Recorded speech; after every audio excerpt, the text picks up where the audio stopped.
Welcome to Brightly, You Radiant Being, the show that wildly recognizes, encourages, and invests in the radiance we all carry so you can shine your brightest. Each episode, we share soul driven advice and topics to help you live more brightly in mind, body, and spirit.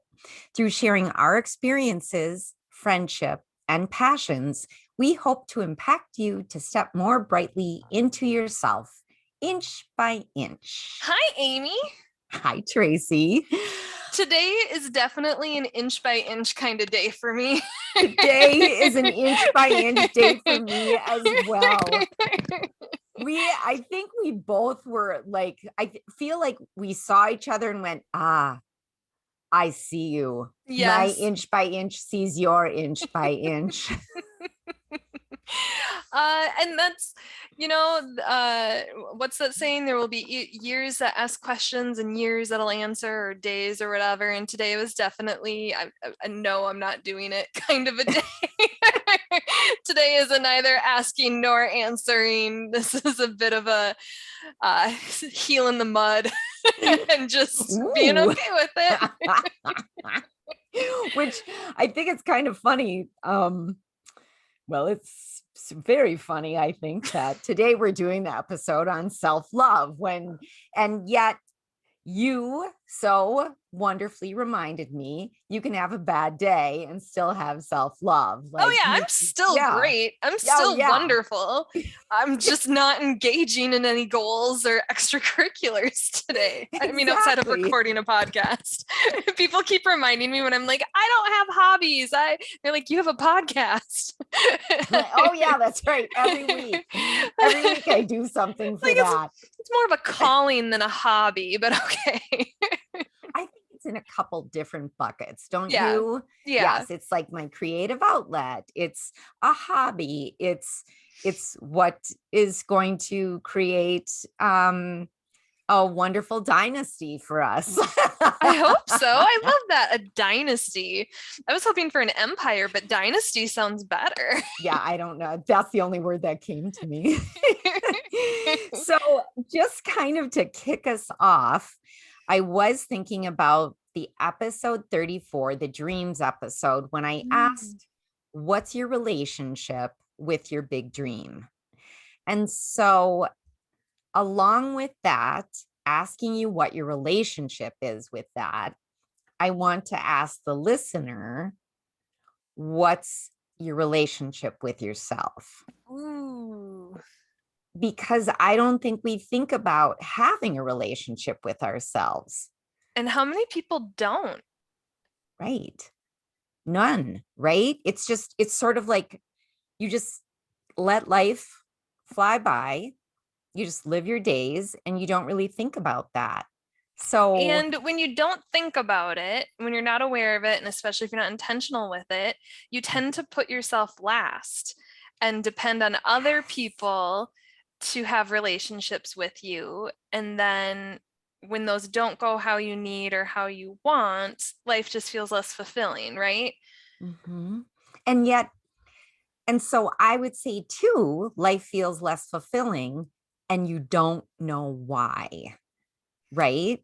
Yeah. So, what are, some threats and opportunities associated with Ooh. loving yourself or having self love or a relationship with yourself? I guess let's start there. What are some, like what can happen if you don't have a relationship with yourself? Yeah, I don't think I feel like if you don't have a relationship with yourself, then you're never going to actually understand how or why you react to things, how or what your relationship is outside of yourself. Like I just feel like you're just going to be like, well, that's just the way I am, or And like you have less autonomy and less choice. yes, because you just think things happen to you or people are in your life because it was their choice, or you are working this job because it's the only thing that was available, or I don't it just feels like exactly that, what you said in a very succinct way. You have no autonomy. But also you're putting the accountability on external forces for things that are absolutely internally driven. Mhm. And hearing you just talk about all those different things that can happen just really illuminates some conversations I've had with people. Like when I have been at an objectively bad employer with a Mhm. violent, aggressive, insulting CEO, right, of small companies where his mood dictates everybody's day, right? And how Ooh, that's successful you are and yes. how you feel Mhm. about how you are. And when I talk to them, they just couldn't. And for so many reasons. Um, and and I feel like maybe if they would have had more of a relationship with their self and a little bit more self-love, they would have had the trust to engage in change, to be the driver of the change in their life. And like you said, not just react. So it sounds like it's tied to emotional control, relationships, empathy, Yeah, empathy, emotional intelligence. intelligence. Yes, I think it's tied to a lot of things. And I think it's tied to also what your days could look like or how you could feel within your days. So if we're not talking externally, well, yeah. And also, I guess if we are talking externally, how you react to other people, because I feel like maybe people who don't have a good relationship with themselves are going to react or behave not in the best ways with other Well, people. I wonder then if you don't have a relationship with yourself, at least not an intentional one, and especially if you don't have self love, what is your internal world, right? Do you even have one versus an external? Right. And I think that's such a good question. And actually, I feel like there are people who have self confidence, but don't have self love. Oh, yeah, Right. I would So, agree. I would absolutely agree, yeah. but say more. Well, and I had never even thought about this. And I was going to talk about this later, but I'm just going to talk about it now because this last week I actually started listening to The Body Is Not an Apology Mhm. by Sonia Renee Taylor. And one of the things that she says is that you can have people who have that confidence, but act like jerks to everyone else around them. Right. And so I'm wondering if that then is almost like maybe not so much jerky, but almost that narcissistic tendency where, or is that like self love overblown? So the thing about narcissism, typically it's not overinflated ego because of overinflated self-love.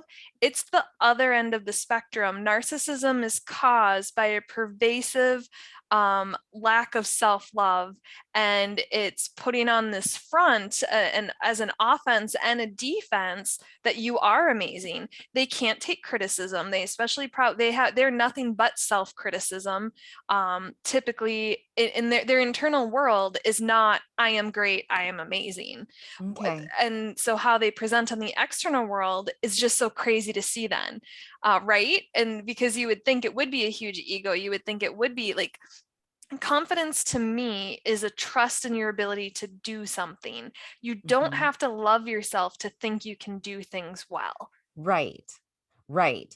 And you also, I feel like you don't have to love yourself to wait, I just no, I lost it. Sorry. Just completely lost that thought. I'm sure it'll pop up It will. randomly later. Well, Um, okay, so let's take a few steps back though. Have you yeah, always had a relationship with yourself, a positive relationship with yourself? no, absolutely not. I think that for myself, I don't know that I ever thought those words. Do I have a relationship with myself? Until so let me back up even more. We always joke about my mom and how we talk about my mom on this show.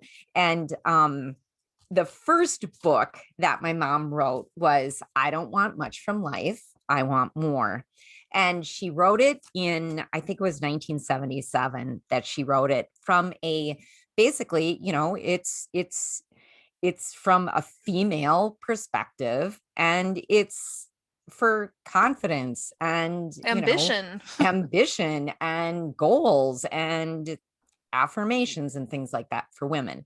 But so she certainly taught us to love ourselves. But as far as a relationship with myself, I did not understand that until so many years later. And once again, it was my mom during one of her talks, because she was an author and a speaker. During one of her talks, and I was in the audience, she said, "You have to have a relationship with yourself.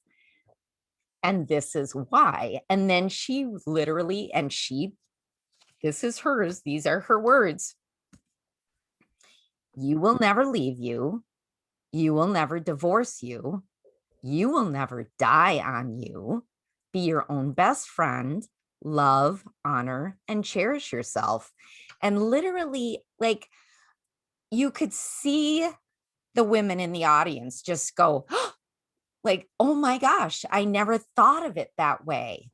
And so that was the first time that I really assimilated it. I integrated it into myself. It wasn't just, "I like myself unconditionally. I like myself unconditionally." It was literally, it was like an arrow shot to my heart, where it was like, you have to be in relationship with yourself because you are literally who you are with Yeah, all I the mean, time. to paraphrase that, the thing that's, kind of all over social media these days is you are the longest relationship you will ever have with someone. Yeah. Your relationship with yourself, right? So make it a Mm-hmm. good one. Right. So, date yourself, talk to yourself sweetly, do kind things for yourself, take care of yourself, all those things. But I love how your mom phrased all of that, and look at her podcasting from the beyond. Like, I know. I absolutely love it. I know. Um, she sounds really ahead of her time too. To, like, we're Oh, hearing like, and this book in 1977, listen, there's chapter in this book how you should get your own credit card as a woman. So wow. obviously during that time, there were, it was just switching over where women could have their own credit cards, where women weren't just called Mrs. Albert Yeah. Kennedy, things like that. So, but thank you for that. Well, and Yeah. that sense of identity comes from your relationship with yourself. You're not allowing the world to say who you are. And so that's again why she was so forward thinking for her time in the 70s to be talking Yeah. about loving yourself in a time when women were partners, women were mothers, women did not Mhm. have an identity outside of the roles in which they filled. And so it's both sad and amazing that here we are 44 years later, and my generation and generations younger are still grappling with these Mhm. concepts. It's still, people feel guilty. People feel like it is narcissism, right? To have self love, to put yourself first. Yeah. But the other thing is I don't think that we know some of these things intelligently, right? But we don't integrate it. We don't take it in. It doesn't become a part of us. We hear it, we read it. Well, We how many of have, us intellectualize our feelings to begin with, yes, instead of just exactly. feeling them and sitting with them and not trying to correct them or replace them? And so it makes sense we would intellectualize self-love too. Well, right, because that's easier as well. So I was going to ask you, what's your relationship, or how's your relationship with yourself? Evolving. Oh, I like that. Okay. So I Tell would me come more. Yeah. so typically, like, let's say you're married. Fancy the thought, Amy. But like, let's say you're married to somebody for 7 years. Mm-hmm. At that 7 year point, you are not married to the same person that you proposed to Mm-hmm. and said I do to. That And you are is not the true. same person. Mm-hmm. And hopefully you grew together. And so my relationship with myself is evolving as I'm growing. And then the relationship is getting better the more intentional and aware I am with it. As an introvert, I've always had a relationship with myself. It has not always been positive. And a lot of it was repeating patterns. I'm sorry, can you just tell me more about that? Is it because as an introvert, you spend more time in with internal dialogue, you spend more time alone, tell me Typic- why. Typically introverts are more introspective, Okay. is kind of the thought process, because Mm-hmm. we prefer to spend time on our own, whether it's Mm-hmm. analyzing thinking or just conserving energy. I mean, it's kind of a blanket statement. It's not that an extrovert can't be, right? I'm not saying that extroverts don't, but as an introvert, I think primarily because of how much time I spend by myself, my natural um, proclivity to self-awareness, and just introspection. Personally, for me, it's always there, so I kind of associate that with my introversion. Mm-hmm. But introversion extroversion is a scale, so I mean anybody can fall anywhere on it and go bounce back and forth. Mm-hmm. um but yeah, so the relationship with myself, especially the more negative aspects of my youth, um it was definitely um impacted or kind of designed first by the relationships around me, the relationships I had with others. So just repeating those patterns I was already engaged in externally with other people, with Mm-hmm. myself, right? And now I am really enjoying the self-love movement I'm seeing going around, because I'm learning how to engage and treat myself better. So like a huge example would be, about 5 years ago, I was cutting an avocado for breakfast. I was having the most productive morning I'd had in a long time. I had just moved into a new apartment the day before, so house is filled with boxes, and everything I was getting out for all my kitchen stuff was just the best that I could find at the time. But like, I was feeling motivated to have a good breakfast. I had just made a green smoothie, was making some avocado toast. I had already been to the laundromat at 5 a.m. and I had a good plan for the day ahead, and felt like I had the energy to do everything on my list and get unpacked and set up.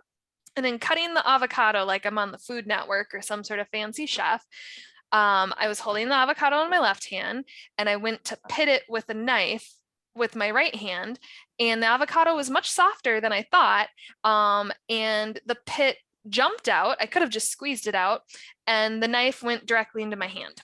And Oh, it was a super old serrated knife, not even perfect for the job at hand, right? Just what I could find. And I gave myself what is called avocado hand. It happens so there's a much. term for it. Hospitals and clinics have terms for it. I ended up needing to get stitches, and it impacted my day and the next 6 weeks of my life in a huge way. In that moment, serrated knife deeply embedded in my hand. Yeah. Did I panic? Did I cry? Did I take a moment to just be like, ow, this hurts? No. My thought and my external voice that came out was, damn it, Tracy. It was the day ahead of me just gone. Energy gone, the plan gone, the productivity gone, and just seeing the future ahead of me.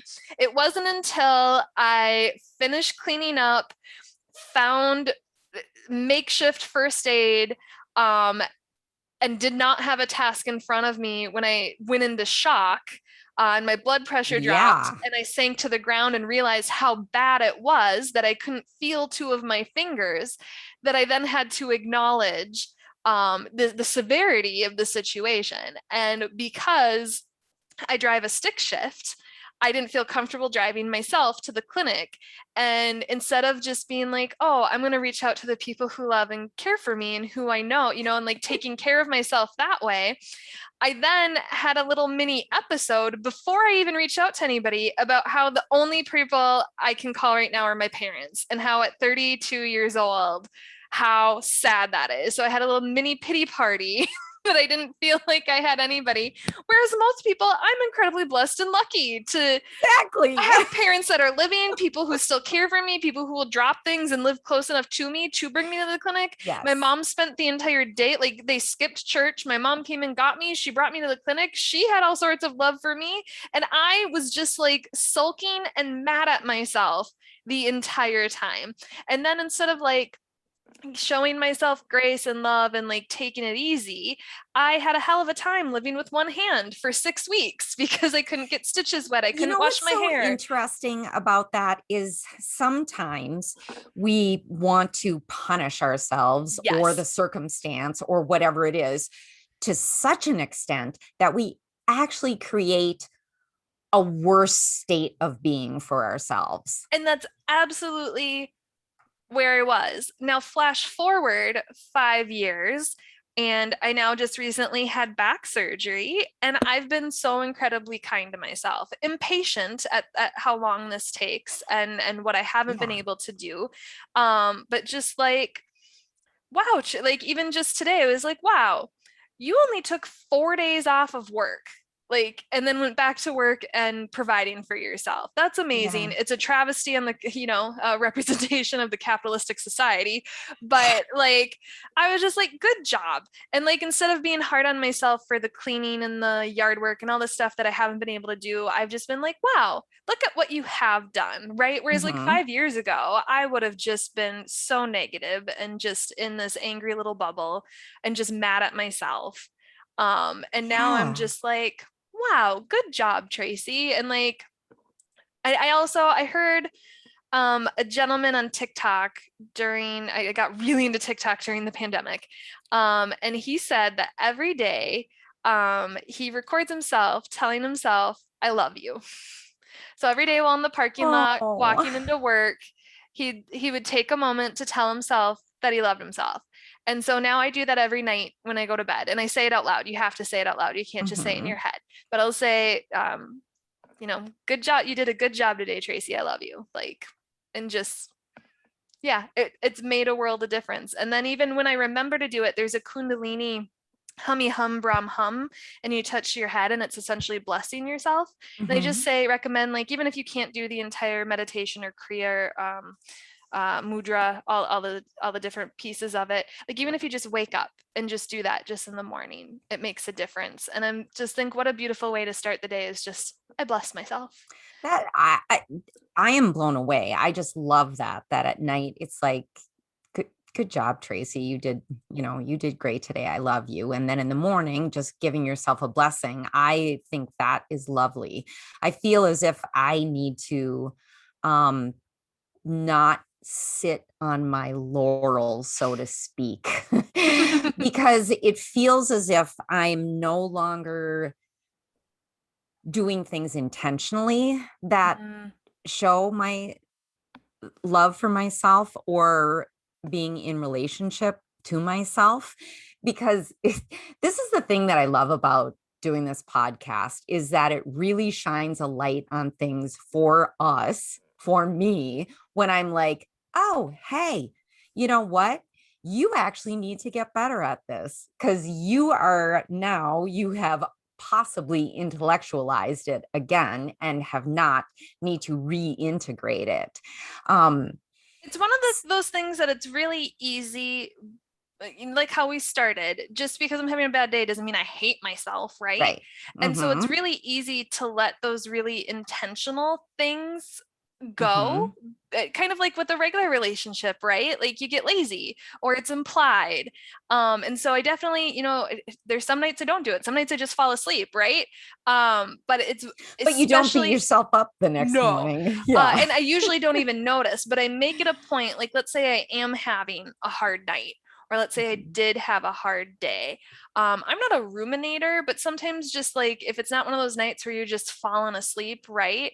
I'll make it a point to like, this is how I'm ending the day, right? Like I'm at least going to Mhm. end it with this moment of love. Um, and I think 5, 10 years ago, Tracy would have just been like, wow, you're the only person telling you love you at night, and had a little pity party over it. And now I'm just like, I love me. Good job, me. You made it. You did it. See you tomorrow. Yeah, I really love that. I really do. I think that for me, well, for many people, I know that sometimes thinking about self-love or talking about loving yourself. Some people might, it's like going from 0 to 60, right? You might need to get to like 20 or 30 before you can get to that point. And I know that we talked about this in like the affirmations episode, when it was, if you can't say I love myself unconditionally, say it feels good to love myself unconditionally. And the same thing I think with self-love is that my mom, again, would say that if you can't be in self-love, at least have self-acceptance. Mm. And she wrote that self-acceptance isn't passive. So I think sometimes we think of it as passive as well, accepting yourself, like, well, that's just the way I am. But So go ahead. I wonder how closely, um, not fear, so the ability or feeling like accepting yourself or loving yourself means you're forgiving yourself for past screw ups or mistakes or even current. Because I know when I hear the Mhm. term forgiveness, to me it feels like acceptance, and then I'm like, or that I'm approving of a behavior. And I think a huge turning point in my own relationship with myself was moving past and through shame, that I couldn't have an intimate relationship with myself, a self-love experience, when I was in that shame spiral and guilt and constantly berating myself or being down and hard on myself. Mhm. And so I wonder if people are having a hard time with acceptance or even saying I love myself unconditionally. Have they done that work to figure out why? Why is it Why it's uncomfortable? hard, why it's uncomfortable. Exactly. Exactly. I don't know that. I mean, that's a tough thing to do, right? It's a tough thing to take the time. First of all, it's a tough thing to um acknowledge or realize that you're feeling uncomfortable saying that. Maybe So I you will feel say, uncomfortable and then you're just like, well, that's just not for me, mm, without digging deep into it. yeah, I will say I'm a huge fan of Brene Brown. Mhm. Who, especially if you don't know who she is, go check her out. I've been following her since her first PBS special, her first TED Talk, just amazing. There is still one of her books that I can't read because it just puts me in this, it makes me cry every time. Which one? The Gifts of Imperfection. Okay. And I get, maybe I just need to just open it to a different chapter and start in the middle because I keep getting stuck in the same spot. But I've done her other work, and she used to, when she teamed up with Oprah, they did like this online virtual 8-week art course. And so that made it easier for me to do, and my aunt and I were both doing it to get separately but together, right? So there's a little bit more Mhm. accountability there, and a safe person to work on with it. But for me, it was definitely therapy. Like, I had somebody who is an expert in the process of work, helping Mhm. you and sit with you, work through emotions, and then just my own self-help book journey. And Brene Brown was a huge part of that. So if you grapple with this, definitely seek external support with it. You don't have to figure it out on your own.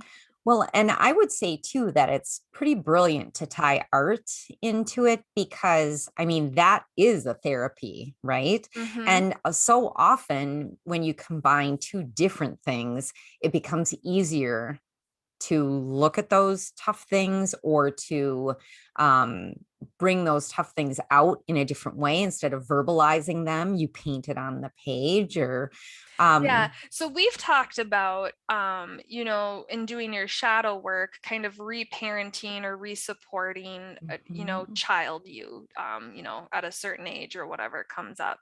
For me, it was also about thinking back and forgiving past me and acknowledging you did the best you could with what you had at the time. Because so Mhm. often when we're reflecting back, or when we're upset about prior decisions, or even frustrated where we are based on decisions we made, we have our current mindset, we have our current skills, we have all this whole host of, experiences that you back then did not have, right? And so it's so unfair to judge and reflect back on that person, or even determine whether or not you're worthy of loving yourself today, based on who you were in a different time, in a different era. And so whether it's just being able to be in that space today and forgive, or even kind of go back, like in those what's the word, I'm completely forgetting it, within the workshop, Inner child. inner child, thank you. Yeah. So going back and doing your inner child work, you can go back and forgive yourself too. Yeah, I actually would like to just touch more on that sort of parenting yourself as a means to self-love as well. Mm-hmm. Um, there, there was a time that I feel like I was not parenting myself enough, and that self-love or self-acceptance meant to me that, like, well, that's okay. Well, it's that wasn't a big deal. That's okay. What you did was okay, and you can just move on, to the point where I was actually too easy on myself for certain things. And now I have to look back and reparent my own damn self and go, and I'm not saying anything against my parents. My parents were lovely human beings, wonderful parents. I just mean, when we talk about the inner child and reparenting, I actually have to be a little bit more strict with myself, a little bit more tough love. But So even I love that, because it's not even about reparenting. We need to parent ourselves to this day, right? Like yes, that puts exactly. accountability and routine and all this other Hmm. stuff, because it's about the little habits every day that, Yes. add up Yes. over time. And so sometimes self-care and self-love is telling yourself, get out of bed, your alarm has gone off, your day is Hmm. going to be harder if you don't do these things, you'll have a better day if you get up now. And it's not, oh, but I had a hard time falling asleep, and oh, I just want 20 more minutes. It's being that parent to be like, no, your day is going to Yeah. be worse if you don't, and I don't care how you feel about me, you're going to get up and do this. Right. And that's basically, that is self-love as well, because you are expecting things from yourself because you love yourself and you know Mm, you can do those things. Yeah, I think that I've had a very complex relationship. My self-love life has been very complex because I either go from being too easy on myself to um never being good enough, never mm. getting enough accomplished, never doing the right things that I wanted to do. Um, I have a question. Do yeah. you tie some of your self-love then to productivity? See, so that is what I've discovered. And I understand, and hopefully I'm integrating this, that productivity is a separate entity, Mm, and self love is not tied to external things, right? mm-hmm. You deserve self love, you deserve everything.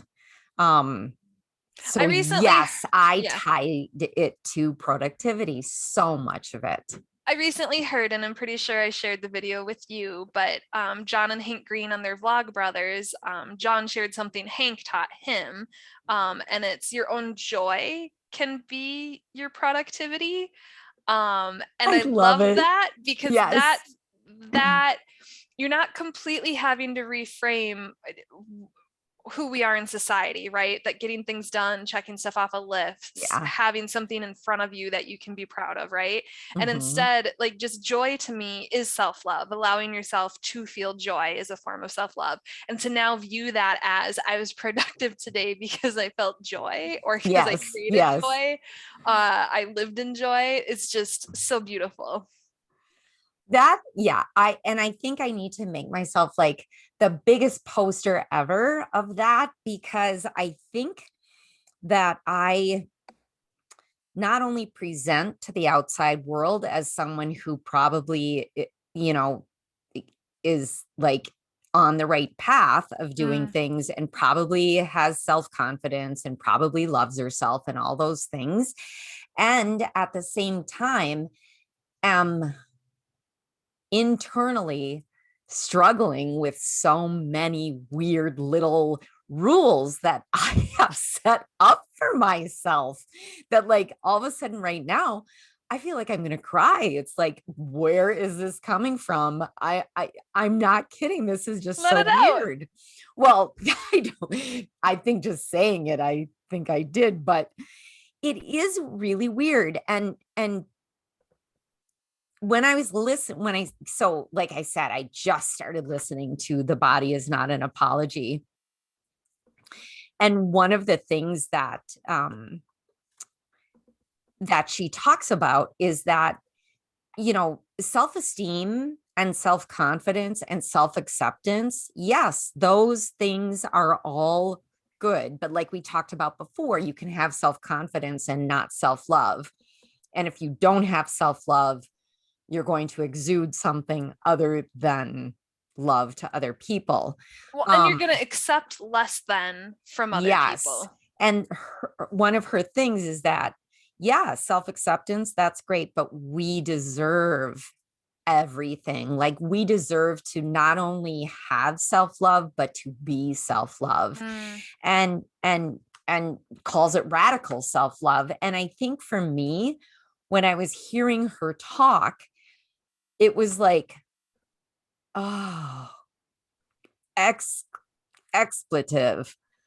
I don't know if I have this. And yet it was like, it was my idea to do a show on it. So I will say, so Stephen Covey, I don't know if it's his quote or if I was just introduced to it through him, but it's, we tend to judge others based on behaviors and actions and ourselves based on intentions. Now, the context of what he was saying it was around, like, let's say you didn't get something done at work. Well, you had every intention to, and like you knew all the reasons why you didn't, and you were just full of good intentions, right? And so you're likely to judge yourself a little less externally, right? Than you are or someone else is going to judge you because they just have the finished product, the behavior, the action to go off of, right? I viewed it in a totally different context around self-love, around that is why I am so hard on myself. I know my intentions are so much greater than what I'm doing, but my expectations for myself are ridiculously high, and it's not fair. Me too. That is me too.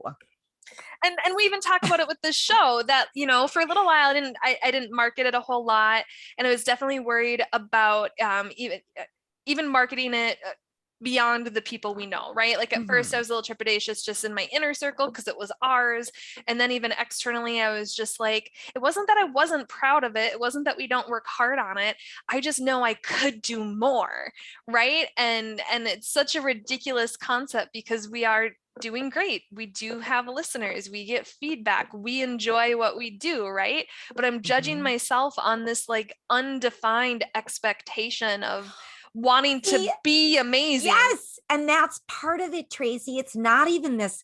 For me, the definition keeps moving for these different things that I the think finish about line myself. is never there. No, it's never there. It's always, nope, now it's going to be another 10 yards further. Or yeah, now you have to do this other ridiculous thing that you made up for yourself. So I will say, if you also struggle with that, or if you're struggling with self-love, because some days for me too, like I'd say at its core, nobody loves me more than me. Like I'm pretty confident in saying that. But sometimes I need external validation of other people's experiences of me or how I'm doing in the world. And I will say this again. I had kind of like a life coach, spiritual coach recommend that I just text my friends and family and say, I'm having a hard day. Tell me why I'm amazing. And oh my God, they do it. Like, and the amount of people I've told that to, and they're like, I could never do that. I was like, they're not your friends. Like, I'm sorry, they're not your friends, and you don't like yourself, because nobody has ever turned me down, and nobody has ever said mean things, and nobody has ever lied. In fact, I have 3 people in my life who do not hang out with each other, who I do very different things with, and they virtually told me the same thing. And so I was like, this is valid. This is true. This is right. Like, this is who I am seeing out in the world. And so if you need a starting point, go to the people who you love. And also I like to do like, well, one, I will just randomly do it for people. You know, it's more socially acceptable to do it around like big events, right? So if it's somebody's birthday, wedding, baby shower, recently had a baby or something, in that card, I will write something really personal about how amazing they are. But then I also try and just like randomly give out warm fuzzies, even if it's a small compliment, because I know that would mean a lot to me. Because how many of us go through our lives day to day and people just presume you know you're great. They just presume you know that they love you, that you're a friend, that you're this or that. Like I had somebody in my life recently on my I invited to my birthday that I was worried that they're just a proximity relationship, right? That if we weren't, you know, interacting the way that we do regularly, I'd never see them again, right? Or that they're just being nice to me because of the proximity, right? Or because I'm not a terrible person, but they're, you know, right? Like I'm likable enough. I People don't feel do like not spend time with other people because they are not a terrible person, right, Tracy. I'm just but going to tell you that. thank you. You know, but just wondering, like, is it polite and just, you know, way overthinking it, but at my birthday, completely unprompted of her and telling a story and talking about their friends, and I was like, well, you have amazing friends, and they're like, thank you, I really pride myself in that, and I consider you one of them, and like we shook hands, even we formalized it, and I was just over the moon because I was like, how often do we even acknowledge to people like, hi, you're my friend, right? Like it's just I think that is a brilliant question. How often do we acknowledge so that? I've started, and I don't know if you recognized when I started doing this when we actually worked in the same office, but my colleagues who I did consider I had, you know, more than just a work relationship with, when I'd come up to see them, I'd say, hi, friend. Hi, Hello, friend. friend. No, Thank you, friend. I did notice that from you and I started using it. Oh, I love it. Isn't it? Yes. It's just a great greeting. And like I've noticed a few people, like the first time I did it with another relationship that I thought was just an acquaintance thing, I they got a huge smile on their face. And so I think they appreciated it too, right? Like so there are just different ways that we can demonstrate uh, our love for others that can raise up their own self-love, I Yeah. hope, and then just try and, you know, do it to yourself. Good morning, friend. Like if you can't say at the end of the day, I love you, Amy, like start off at least the start of the day, good morning, friend. Yeah, I think that I could do that. But I think I could also say good morning, friend, as well. And I think that that has maybe been like the missing link or something for me is that it hasn't been um not verbalized, but maybe verbalized, that it just hasn't been like a habit of Mm, reminding myself of this relationship, because I think it's back to that thing where it's like, yeah, you just think everything's fine or you don't even pay any attention to it. So I think if I'm intentional with it and then remind myself of it verbally, try to do it at least every once a day, that yeah. then it will integrate itself again. And it's funny that you say at least once a day, because I wonder how many times people have negative self talk throughout the day Are you and kidding me? don't catch it and don't correct it. Yeah, there's science behind that. So, And there's a like, lot of power behind that. And it's far more negative thoughts and self talk than it is positive. yeah, today I got in my car and I said something like, why would you do that, dummy? And then my new thing so before I used to just notice a negative self-talk and then internally be like, don't say that. Like, don't talk about yourself like that. Mhm. Now, again, I say it out loud and I kind of reparent or recorrect in the moment. And so just immediately after I called myself dumb, I was like, that wasn't nice, Tracy. You're not dumb. You did this because of this. Like, let's try and talk nicer to ourselves. That wasn't very So kind. literally, you were like this Literally. wonderful, loving parent. Yeah, especially what I would do with my nieces and Hmm. nephews, I now Hmm. do to myself. And I probably don't catch it all the time, but especially if I hear myself, if it's not just in my head, like let's say I do something and I was like, oh, stupid, and then I immediately go, that wasn't stupid, right? Like imagine, like I would never say that to another person, That's just right? it. The things we say to ourselves, we would never say to another person. And so I now immediately acknowledge it and correct it. And I am, now that I'm doing it out loud, I'm getting better at it.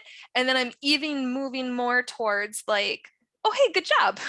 Like on Monday or Tuesday, like I was just having a really rough week, and instead of like being like you have to follow your routine and you have to do this, instead of being the strict parent, when I got up on like Tuesday or Wednesday, and after, some negotiating with myself, just all of a sudden sprung up off the couch, went and put on clothes and went for a walk. And was like, even if it's 10 minutes, like, good job. But it was all a very passive process. It wasn't like a negotiation, like a verbal, like back and Mm-hmm. forth. It was just more like feeling like I don't want to do it. And then suddenly being like, we're doing it. Right. And so as soon as I got outside, I was like, good job. You didn't want to do this today, and we're going to feel better because we're spending some time in nature. Like, just Yeah. acknowledging, like, oh, hey, you did good. Or even, especially with my surgery and being out of work and having to move around some stuff, I joke with my boss all the time.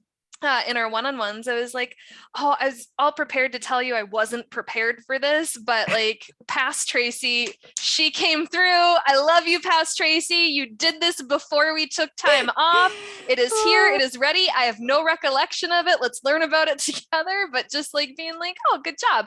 And that also then leads to me doing those things more frequently, right? Of taking care of future me. So like, when I think about what self-love means for me the most these days, it's about thinking, planning, and acting for future me. Instead of Wow. I think yeah. everyone just needs to integrate that in themselves right now, to think about the self-love you show yourself right now is actually you're you're you're transmitting it to the future and your future self, and your future self will love that as well. I just love that, Tracy. Yeah.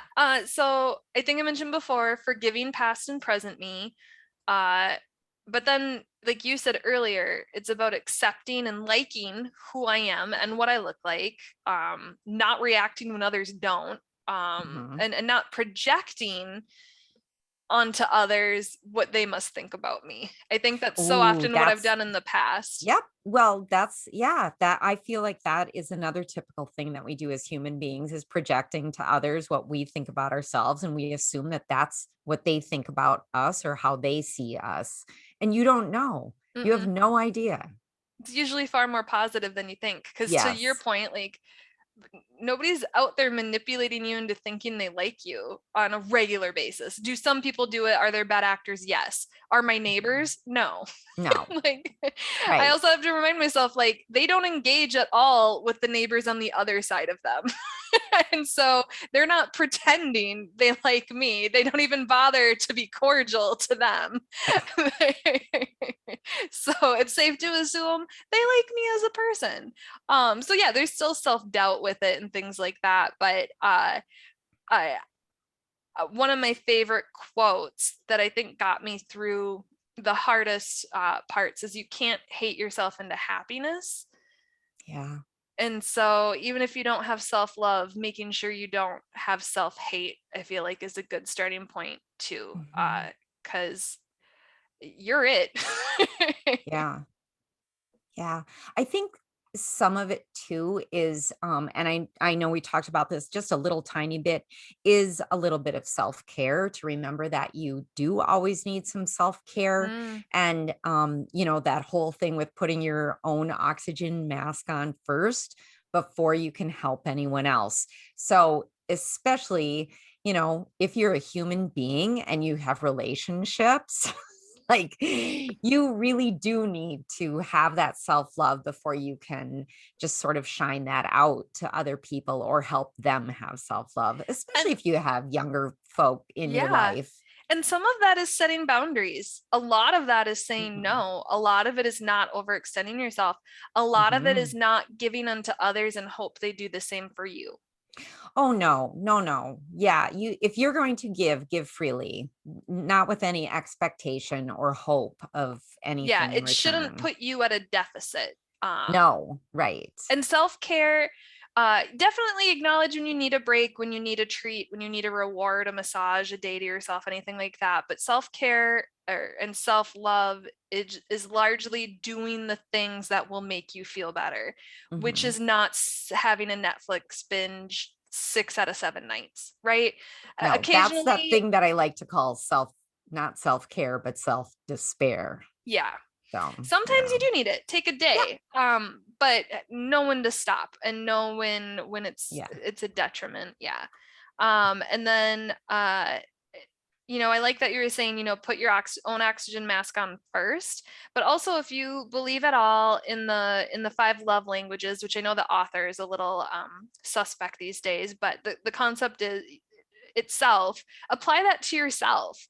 Like that was a Nice. really, so before I used to, So you mean like if your love language was uh so for me it's acts of service, acts and of I love service. So doing then, things for other people. right. I don't do things for myself. So you're saying you should do those acts of service for yourself to show Yes. yourself self-love. I love Yes. that. So in the past, even recently, I'd be like, oh, I'm so tired. I'm so busy. It's just me. I can outsource my meals and I can just order in. It's a waste of Mm-hmm. money. It's largely a waste of food. It's not always the healthiest, right?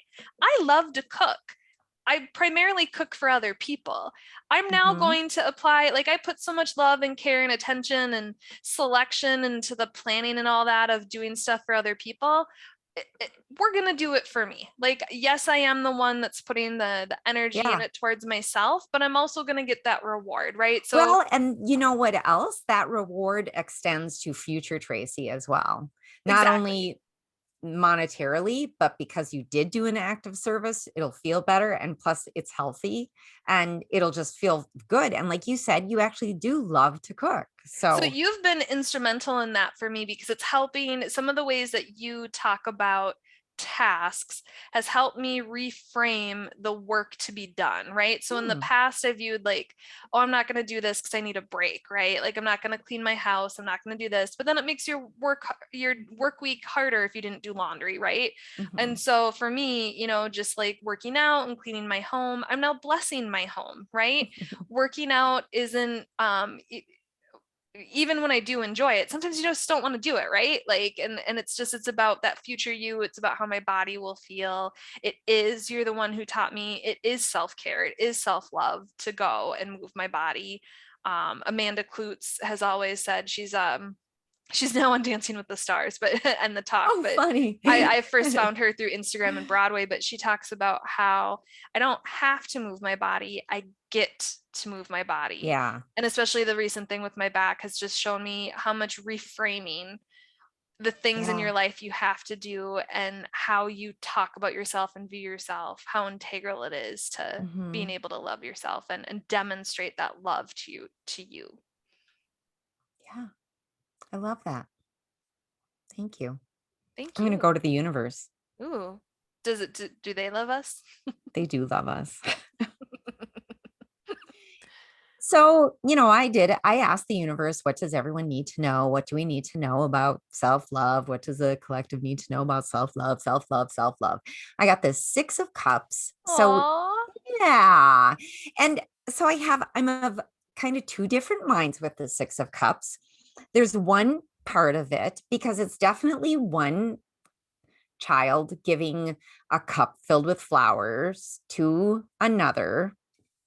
Child. Sometimes I hear child, and then other times I'm like, that's not a child. Those But, are anyways, peasants, it's underfed, supposed to short be, peasants. yeah, exactly. It's supposed to be two children. So, in one respect, I see the one child as sort of maybe your higher self or something like that, who wants you, like, here is this self-love for you, I Oh, am giving it to that. you. Yeah. You are both children in the picture. Yes, yes. And you now need to accept that cup filled with flowers, filled with self-love, Yeah. right? Wow. Yeah, the other thing is that sometimes as human beings, we have a tendency to go to what we're used to, right? And so sometimes we fall back into that trap, like I sort of ratted myself out on, of just like not doing things intentionally, not thinking about the Mm, relationship you have with yourself. And so sometimes going to the past or, what we're used to is what we do. But I really like that definition that I came up with as the me higher too. self Yeah, giving that's the yourself one. self That's the love. one. Well, then I just was like, what's on the bottom of the deck? and it was the sun, Aw. which I just feel like it's like a personification of self-love Yeah. because honestly, as a baby, you love everything about yourself. You have not been taught not to love yourself. Everything is great. And plus, with the sun card, it's just like all the success to you, all the happiness, all the joy. And so Love and I light, just love and light. love and light. I love I those love it. cards. Thank you, universe. Thank you, Yeah. Amy. So, Well, how about next time? next time. So sometimes the patterns in which we've learned how to love or not love ourselves were not our own. And if you listen to episode 39 on destruction, 38 on completion, even grief, and I mean, honestly, 1 through 39, if you've listened to any of them, sometimes what we need to let go of isn't even ours or of our own making. Yeah. So I've been seeing more and more articles on social media around generational trauma and epigenetics, or the study of how your behaviors and environment can cause changes that affect the way your genes work or future generations' genes work, and how those factors can influence generations that haven't even been born yet. So it's a new concept to both of us, but I'm going to introduce it a little bit, and then we'll both share how we're seeing it and healing it in our own lives. I've talked in the past about a family member who thinks we're cursed. I'm more of a behavioral social scientist, and I think they're just some patterns we may have picked up, or some, we talk a lot about emotional intelligence and, just different things maybe we just don't know how to deal with because we were never shown how to deal with, or we've only seen a certain way to deal with it. And the more and more, people talk about what's going on astrologically in the stars, what's going on in society, all that stuff. These are the generations. This is the time when people are breaking it. And it's hard and it sucks, but life would be better Someone's on the got to other do it. side. So, Someone has to do the damn job. right, someone has to do it. Might as well be us. You're listening to this podcast, so it's you. Just spoiler alert, it's you. You're already doing it. Good job. It's you and it's us. We take it. We take on that responsibility as well. All right, everyone. Well, if this episode spoke to your soul, please share it with a friend. And if you have time, give us some love on your preferred platform with a rate, review, and subscribe. You can also reach out to us via Instagram and YouTube under The Brightly Podcast, or via email at brightlypodcast@gmail.com. And with that, we hope you have a bright and beautiful day.